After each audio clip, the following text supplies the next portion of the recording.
Hi viewers, நீங்கள் normal ஸ்டிச்சில் rubber band பார்த்துருப்பீங்க. இப்போ நம்ம இன்விசிபிள் ஸ்டிச் எப்படி அடிக்கலாம் அப்படின்னு நம்ம பார்க்க போகிறோம்.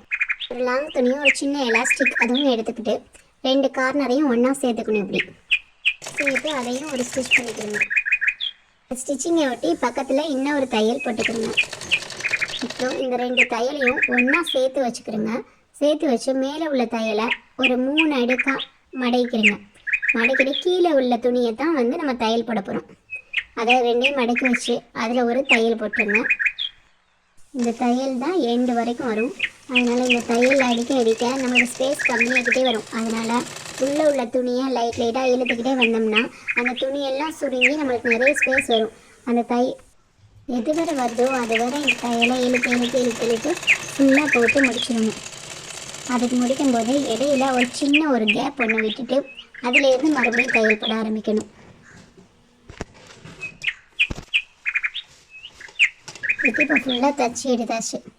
இப்போ தச்சு எடுத்ததுக்கப்புறம் எடுத்து வச்சிருந்தா எலாஸ்டிக்கை எடுத்து அதோட ஒரு கார்னரில் மட்டும் ஒரு பின்னு மாட்டி நம்ம இன்ஸ்கர்ட்டுக்கெலாம் கரை போடும்ல, அது மாதிரி உள்ளே விட்டு அதை இன்னொரு கார்னர் சைடு எடுத்துடணும்.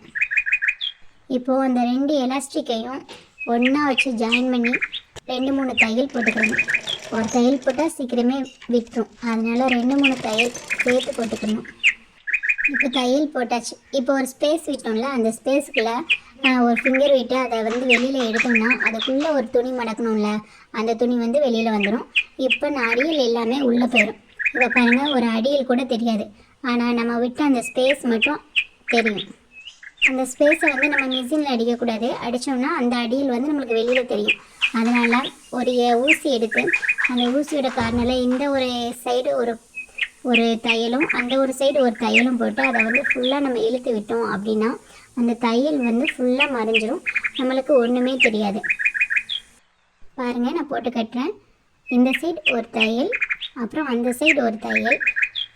ஃபுல்லாக நம்மளுக்கு எது வரைக்கும் தேவையோ அது வரை போட்டுடணும்.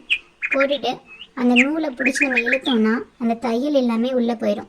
இப்போ இதை கட் பண்ணிட வேண்டியதான். இப்போ இந்த பேண்டில் எந்த ஒரு தையலுமே நம்ம கண்ணுக்கு தெரியாது, பார்க்கவும் அழகாக இருக்கும். இதை நீங்கள் பெரிய ஹேராக இருந்தாலும் அவங்களும் யூஸ் பண்ணிக்கலாம், சின்ன ஹேருக்கும் யூஸ் பண்ணிக்கலாம். நல்லா அடர்த்தியாக ஹேர் உள்ளவங்க ஒன் டெயில் போட்டாலும் அழகாக இருக்கும். இது பாருங்கள், இது நார்மல் ஸ்டிச்சில் ஸ்டிச் பண்ணுது. இதோட ஸ்டிச்சிங் எல்லாமே வெளியில் தெரியும்.